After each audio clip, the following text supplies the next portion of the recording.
All right, so now we are in the third video into segment 3. We start with, I think, Malachi. We have 1, 2, 3, 4. No, we start with Cody. Yep. Cody, this whole topic is going to be on character development and role play in solo RPG. So Bear is ready to go. How do you create and develop characters in a solo RPG? Well, we were just talking about creating characters by yourself, and I do this all the time. Like, I'm always thinking about, like, if I'm creating a character, I'm like, okay, who is this guy? Like, what is his thing? What is his background? Where does he come from? What kind of accent does he have? You know, like, what is his quirks? And I think it's the same thing if you're doing a solo RPG. Like, if you want to go that depth, right? Like, you don't have to, but it's up to you to do it. And I think that's like the barrier you're going to face is like, do I want to go this far with it? And am I really going to dedicate to playing this character and role playing this character? Or am I just going to let dice decide what's happening and just try to get the best results I can, so like that's up to you whether you want to do that or not. And you can go, it's all in your head. So like, if you're role playing the character, I could totally see myself being like, okay, I'm playing this game. I'm this character. I'm this Paladin Sir Johnson of Johnson Lot or whatever. And, I have this code of honor, and this is where he came from. He came from the kingdom of Johnson land. And, this is his, tenets. And like, this is what his people believe. And like, this is his code of ethics and whatever. Well, it's up to me whether I'm going to play that or not.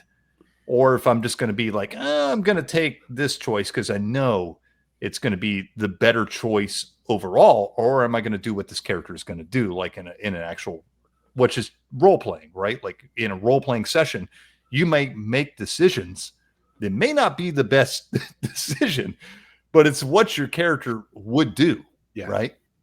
It's what your character would do in that situation. So it's up to you whether you're going to role play or not. All right.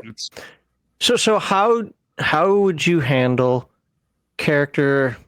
I want to go with a different word here. Character change. It's growth and change when there's no game master or other players to influence it.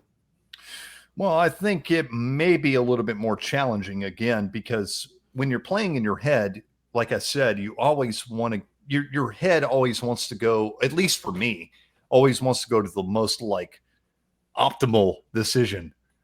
And I think you need to go against the most optimal decision and go for what your character would do. And that's going to make growth in your head and for the character, just like it would in an actual role-playing setting with other players. And, that growth is really just going to develop in your head how you play out the character and the situations you're creating in your head and your imagination. So I mean, I don't know how I can expand upon that really. I mean, it's really up to you to expand the character and how much you want to go with it.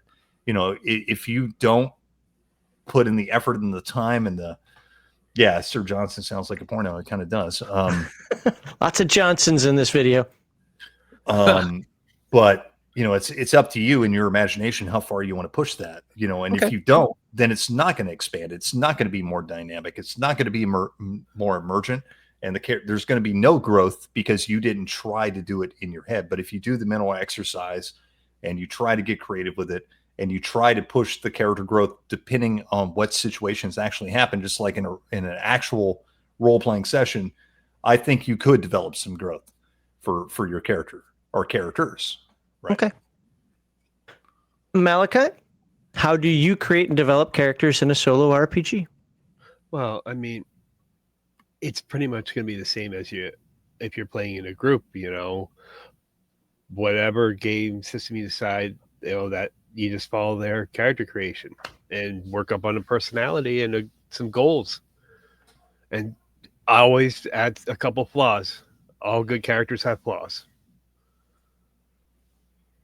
So, well, let's continue on with that train of thought then. So what methods, obviously flaws are what methods you use to breathe life into your character when you're the only player? Well, I think it really what Cody said has said is, making the decisions at that personality would make, rather than like the most optimal one. You know, you have to get in the headspace of the character, just like if you were at a table with other players. Okay, but how would you handle? I mean, I know the oracles can do Yeah. this, but I'm talking in a character development sense. How would you handle interaction between you and you come across a group of, I don't know how this happens in a solo RPG, Okay. but you come No, across just a go on with it. caravan and you want to talk with that caravan master. How would you Okay. actually have the character be a character? Okay. I mean, you have to be able to. I mean, I've seen GMs do it where they've role played NPCs with each other, and I look at it almost being like that. You have to have that kind of adaptability. Okay. You have to be able to switch your hat between what a GM would do and what the character would do in an interaction like that. All right. Moving up to Barry. No, but I actually have a question for you on Barry, and I think it was Cody's comment that made me think of this one. So we're talking character development, right?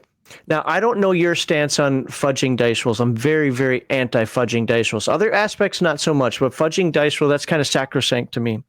Would you think that in a solo RPG, because you're talking about you could cheat to get your character a little better oracle roll, or to oh, that hit actually hit instead of missed, or whatever it happens to be. Do you think that fudging rolls in a solo RPG is even more egregious than in a regular game, or do you think it's just kind of the same thing? I would say so. I would say at that point you're just lying to yourself, which is the worst. You know what I mean? Like it's like the choose your own adventure book. Figure out which one is better. Yeah. Just kill me. Kills me. Now I'm going to pick the other one. Right? Like it's just what's the point of that? You know, like really. Hi Beans, what's up? You want to? Okay, I'm not allowed to talk anymore. But yes, I think it's more egregious because you're cheating yourself out of the experience. Okay, and now I'm going to open that up to Malachi and GM Cody as well, because it's Cody, is when you were talking that I thought about that. I was like, you know, I'm already anti-fudging dice rolls. Again, people will argue that because of one of my Earthdawn stories I won't get into here, but I didn't fudge the dice rolls. I fudged something else to give them a better experience, and they loved it. I didn't fudge dice rolls. But do you think, come on, you're playing by yourself. Now you're going to also fudge the dice rolls? This is how I look at fudging. If you're going to fudge a roll, just pick what you were going to fudge to get. Just pick it. Just make it happen. But do you think that? So again, I can understand a game master saying something like, "You know what? Don't even roll. That's a successor, dude. Yeah. No, I don't allow that in my campaign or whatever happens to be. We're not rolling on that. You're not going to get that. I can see that. But in a solo game, it just seems to me like that's even beyond cheating. Like that is the lowest of the low to me. Does that make sense? Yeah. I don't think it's so much even the dice rolls; it's the decision making. Right? Like it's kind of what I was talking about. Like you're kind of cheating on the decision making. I've noticed this when I play games by myself. I'm kind of like, what would I actually think? Like not just role playing games, other types of games like war games or whatever. I'm like, what would I actually think of if I was on the other side of the table playing somebody else and what they just did? How would I react? But it's the same thing in a solo role playing game. Like how would I react to this situation in character with this character? In this situation, and would I like, and there's certain situations, like I said, where it's like, okay, this would really be the best choice optimally for what's going to happen, because I kind of know what's going to happen. But you like, it's just like when you're playing in a real role-playing session, sometimes you do shit in a role-playing session that you know is not going to be optimal for your character, optimal for everybody else, or optimal for the rules or whatever, but it's what your character would do because you're role playing your character. And I think if you're really going to role play, even in a solo experience, that's what you're going to do. Now, as far as fudging dice rolls, I agree. I think, you know, like I am not so opposed to like if you're playing in a group setting, in a traditional role playing setting, and the game master is fudging dice rolls, I personally am not opposed to that. If it heightens, if it makes it more dramatic, or if it makes it more interesting or exciting. If I'm pretty open with my dice rolls as a game master, like if I'm at an actual table, I roll the dice in front of everybody. So, you know, like I don't roll them behind the screen. I show everybody what I'm rolling. because I don't want them to think I'm doing anything. But occasionally I do make like a secret roll, whether, you know, to make things more dramatic or whatever. But that's just an aspect of game mastering. But if you're playing by yourself, I feel like you should take the dice as they lie, right? Like, because that's part of like playing a game and doing this experiment is you're doing this by yourself, and you're letting the dice decide your fate based on your character's actions and your character's abilities. So if you're cheating, like, it's like, why are you even doing this, right? Like, it doesn't make any sense to me. I'm a little different than you with that in terms, like, I don't like I can fudge other aspects of it. Like the Earthdawn story is they killed it in the first round. That would not, I mean, this was like the big bad at the end kind of thing. That they wouldn't have even felt heroic beating it that way, right? So yeah. I essentially was like, it didn't die. However, under no circumstance was I going to let it kill. I mean, because they had officially won. I wasn't going to let it kill a character, but I wanted to knock them around a little bit so they got that heroic feel out of it, right? So, yeah. But the whole die roll thing. But I do roll behind a screen. I know there's some people like, you should roll behind a screen. You didn't say this, but some people say you shouldn't roll behind a screen if you're game master. Bullshit. I'm the game master. I roll behind the screen, but I don't fudge. It's like it's so anathema to me to fudge that I don't even like it as a concept. If you don't trust me as a player, go. For example, this is not me game mastering, but after our last session of Codex Albana, I think 5 of my 7 skill ups were fail. And I had to roll like a 15 or less to fail or something, whatever the number's like. How did I fail these? This is ridiculous. And I failed 5 in a row. I could have been, no. I made those.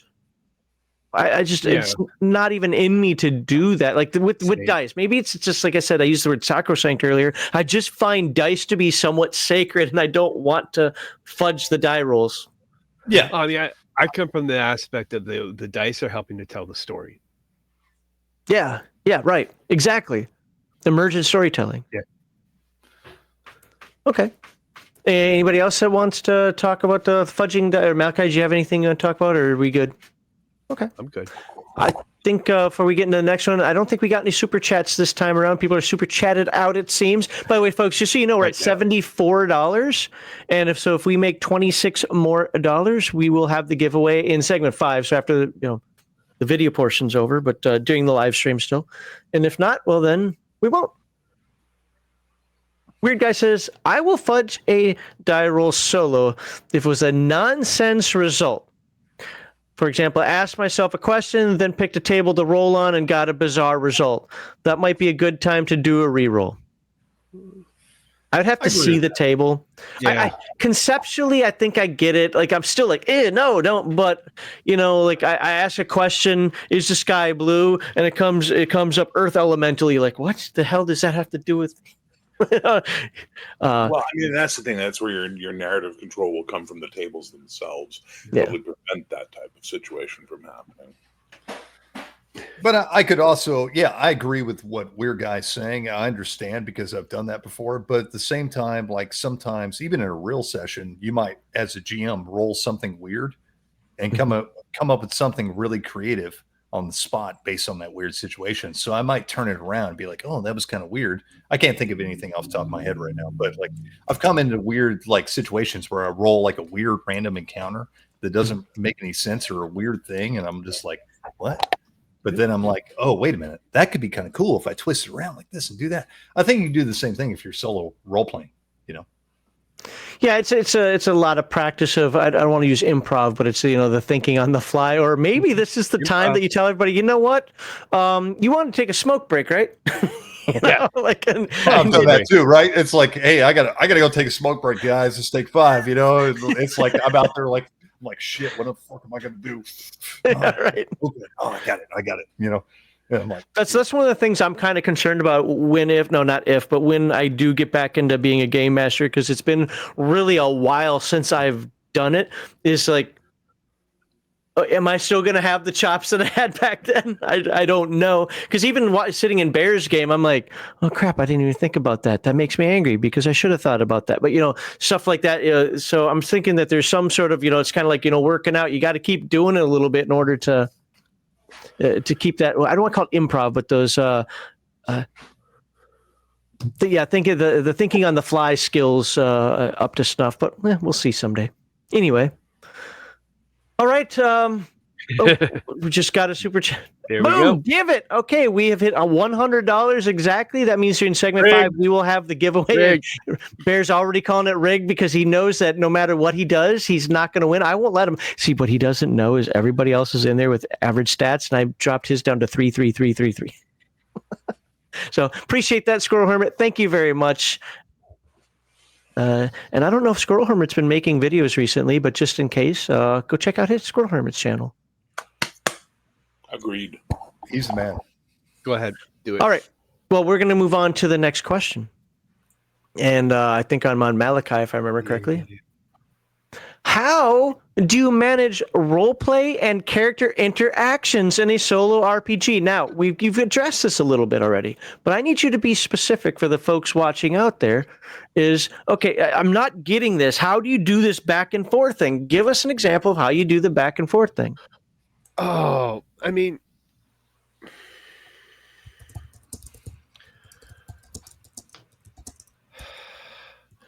you can do the voices back and forth if you really want to, speaking out loud.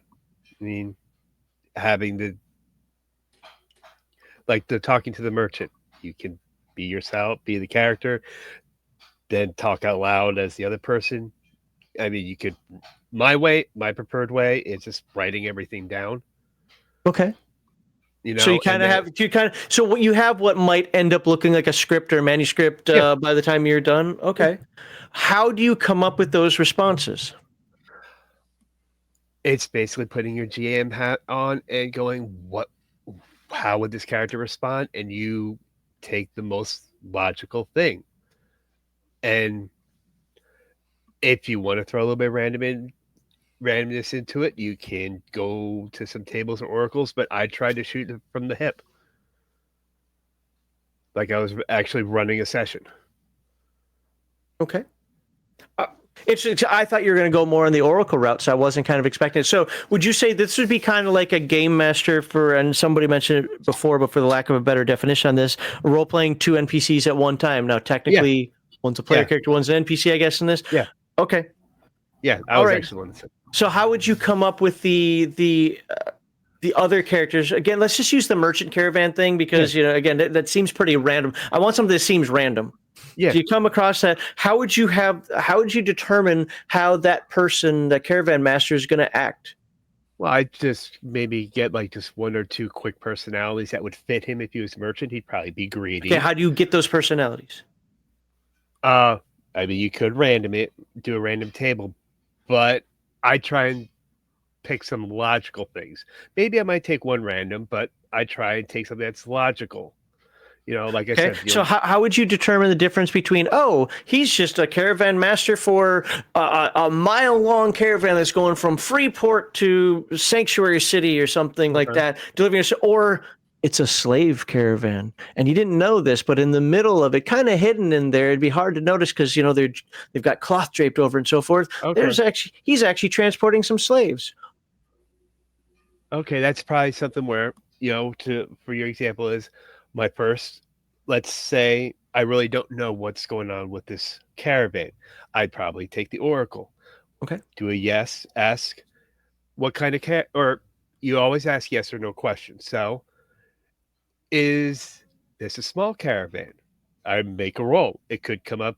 No. Well, then obviously it's a big caravan. Then I go, are they doing legal things? Roll. And maybe it comes up. No, they could go, well, they could be slaves. Okay. Are they carrying slaves? You roll again. It comes up. No. Well, you go, now what could it be? Is it illicit drugs? Is it? Yeah. Yeah, you move on to the next thing.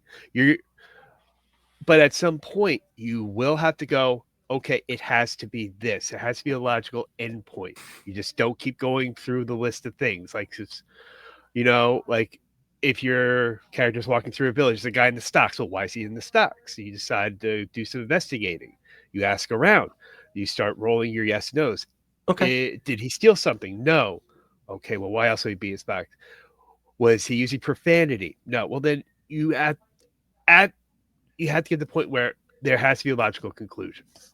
That's my big thing. So, by the way, this is the first time all night that that you've given actual tangible. Sorry. This is how it's done. No. This is good. This is really good stuff right here. You guys have talked about the oracles before, but how the oracle is used. This is because I didn't expect that. I honestly didn't expect that. I have to come up with the questions. I thought, it'd be like roll on table, 1 to 10. It says it's a food caravan, or it's a those are your random tables. Okay. Which you can easily go through, like using your food example. Say you roll you get it. They're selling food on this caravan. Well, then you can honestly go to a random table to find out what kind of food. Could be meats, it could be veggies, could be fruits. You could just do a small one just to get a generalization. Then. Okay, that makes that. Not saying I like it, but it makes much more sense. Okay. I had a question for Bear, and I didn't freaking write it down, and now I don't remember what it is. 78 centimeters by 53 centimeters by 4 feet. That wasn't That it? is the average size of a booster rocket to get to Woo Woo Land. Okay, well, I'm going to move because I'm going to try to remember that question, Bear, because I think it is one that would be good for you, but I'm going to come back to you. So, Cody, to give you the primary one, how do you manage role play and character interactions in a solo RPG? Well, like I said before, it's really up to you how far you want to go with it. For me personally, I like to just make shit up, whether I'm actually running a game or playing a game, or if I'm playing a game by myself, I'm probably just going to make something up. So it's like, okay, I rolled on a chart. It says I encountered a merchant caravan. I'm going to say, okay, cool. Who is this merchant caravan? Okay, it's a dwarf. And he's from the city of Tor. What is the city of Tor? Well, the city of Tor is the lost city. I'm going to come up with all these details because that's how my brain works. Now, I'm probably not going to use an oracle because that's not the way I grew up playing games or played solo games. My brain is to just come up with stuff. Now, your brain may be different. You may need an oracle. You may need more, but I don't. Like, I have the fun part to me would be to like make up those details. He's a dwarf, he's greedy, he's dealing in illicit drugs, and he deals in slaves. I would just come up with all this stuff. And why does he deal in slaves? Well, dwarves, I would just come up with all this stuff. And that's the way my brain works. That's what I would enjoy about that aspect.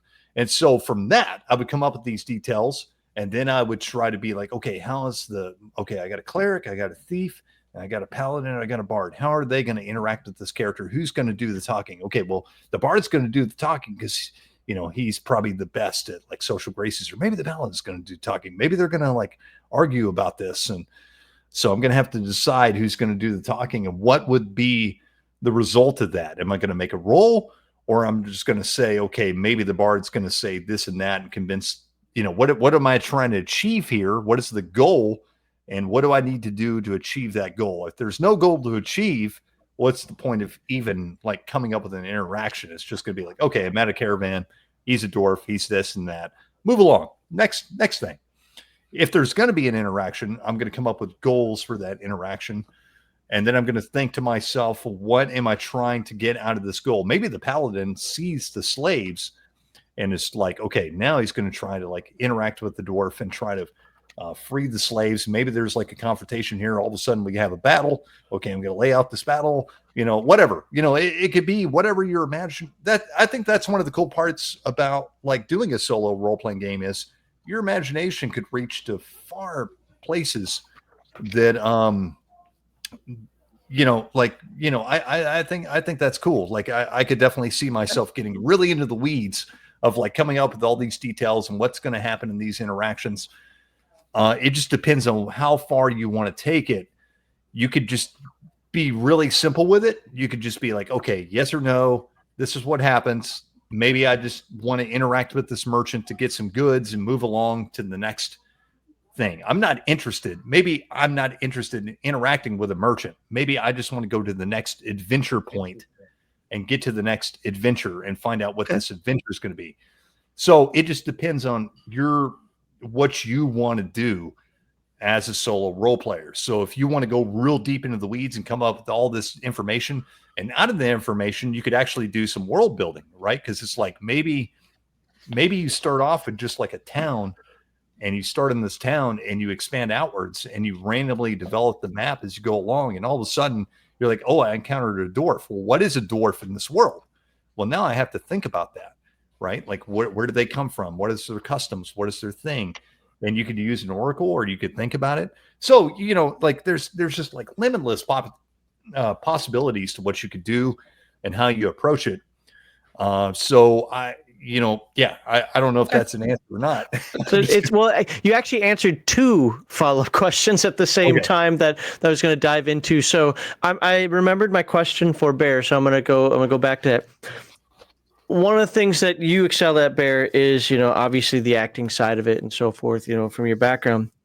What I would like you to do, because we're talking about managing role-play and character interactions, is what can a player do to make characters in their own mind as they're role-playing it, hopefully not talking into a mirror, but role-playing, and make them distinct and interesting in their own mind? What are those tricks that you do that you can have 2 characters as you're role-playing this character and this character, you know, next to each other, and, you know, being that schizophrenic a little bit there, make them interesting and relatable to the player?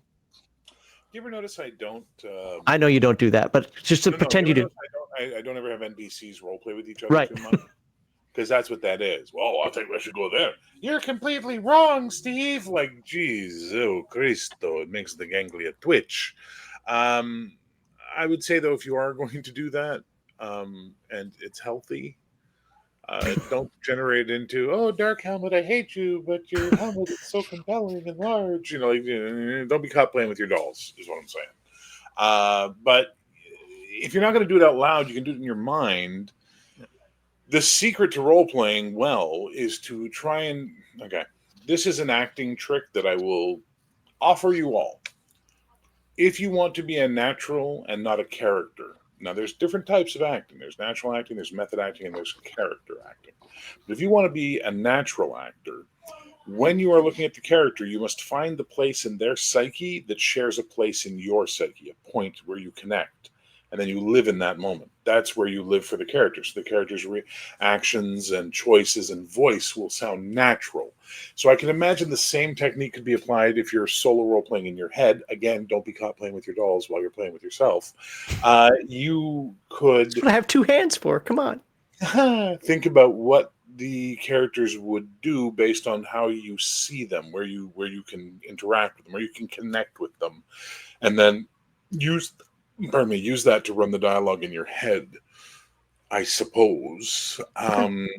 Yeah, that's all I got. And now I feel dirty. I'm going to get a cup of coffee. All right. Anything you guys want to follow up with regard to that? Well, I imagine this whole thing and the way I've approached it in the past is like reading a book, right? Okay. So the author is laying out all these characters in front of you and what they're saying, but it doesn't tell you how they speak or what their mannerisms are or whatever. You're going a little bit further here, but that's how I do it when I'm doing, if I am doing a solo role-playing session in my head. If I was to go that far, that's the way I would do it. Like Bear was saying, I would do it like a novel, like I was reading a book. I would not like sit there and like talk in character and stuff. I would just think about what that character would do and how they would interact, like in a novel that I was reading. You know, and play it out that way. Okay. All right. Well, Malachi, unless there's anything you guys have for like go back and forth, or anything you want to follow up with it, something Bear or Jim Cody said? No. Okay. Well, that was the second question here. So let's read some chat. By the way, the next segment, folks, the final segment of the night, is going to actually be about the challenges and rewards of solo role playing. So we've talked about, what did we talk about? We talked about what is it, talked about how to do it, and now we've talked about character development. Next, we're going to be talking about the challenges and rewards of it. But before we get to that, let's read some of the chat that's on here. Thank you again, Squirtle Hermit, for the $26 that got us to giveaway level. That doesn't mean you guys have to stop super chatting. I'm just saying, you know. Not Your Echo said, did I miss anything good? Did you guys bully Max into submission? We did at one point. Yeah. I'm full of welts and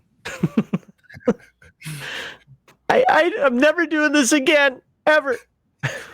No, some of my haters would like that too much. By the way, for folks, again, if you're watching this on video later, too late. But for folks watching the live stream next week, seriously, next week, after I go through these chats, we've got to talk about what next week is. You're either going to love it or you're going to love it even more. And it's kind of related to that comment. So let's go. Max is asking Slave Caravan because deep down he wants to play Dark Sun. You know, if Heathen Dog was here, I'd have him ban you. Nonsense like that. Nobody likes Dark Sun. And anybody said nobody likes Dark Sun. Anybody says he does under pressure. There's somebody outside with a gun saying you're gonna say you like it. Nobody likes that nonsense. Oh, I'm a preserver. I make plants grow. Shut up. Anyway, let's see how many hate comments I get for that one. It's awesome. We got to get chat moving again. It's moving a little slowly right now. Do solo games do the yes and yes but stuff? This is more for you guys who have done it. Malachi, you're muted. Sorry. I have my Mythic Gem emulator out, actually. And where is the fate chart at? They do it a little bit different. Theirs is... where is it? Oh, shit. It's yes, extreme yes, no, and an extreme no. And basically what the extreme is you take it. It's basically, no, it's not this, but it's worse than that. Like, say going back to the example of the caravan, your first question is, do they deal drugs? And you get an extreme no. Well, then it's something worse like slavery. Or they're anti-drug activists. You just came across a dare caravan. Oh, there's a good possibility. I like that. I don't mean to interrupt Malachi, but I was getting coffee and all I could hear over the boiling thing was at one point I heard butt stuff and then I heard extreme no. Butt stuff? The frick are you guys talking? He said yes, no. He goes yes, but. Yeah, but. And he goes that yes and butt stuff. Yeah. So all I heard really was butt stuff and extreme no. So there's the butt stuff right there on the screen for you. The solo going to do the yes, no, yes, but stuff. Yeah. Yeah. Exceptional, in yes. my mind, I've had two T's. Moving on. We all hear what we want to hear, sir. It's okay. But there was a good explanation. Hello, Lady Bloodrose, to you as well. Hopefully you're talking to me and not to Mr. Max Boy Vaughn because you're on my show. Just saying. And Titterpig Rancher, we can't be friends anymore. I loved it. The only way you could have made that comment worse is if you would have added in Spelljammer. Dark Sun's god-awful. Manual of the Planes from first edition blows away anything Planescape ever did. Planescape, actually, to be fair, if you got rid of Sigil, I probably wouldn't have such a problem with Planescape. But Sigil's the most retarded thing, jump in the shark nonsense that they ever did. Plus, the art was dumb. But, yeah. Not a fan of Planescape. I think the first, and I'm a second edition guy, but I think the first edition Manual of the Planes was the epitome of planar discussion. But there you go. More hate comments incoming. Dark Sun is second best to Talatis. There, I said it. Yeah, but nobody knows what the hell you're talking about.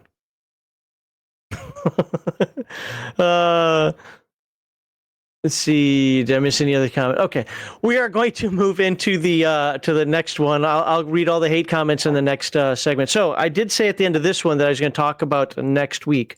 Well, let me put this up on the screen first and go through this. So as a reminder, some Rando RPG live stream airs live on Fridays at 6 p.m. Central Time, except for the last Friday of the month, and that will continue into next year as well. Because the last Friday of the month, that half the people in the after show stream forget about, or chat channel forget about. Last week of the month, we do the members only live stream where Heathen Dog comes on and we talk about, basically an AMA.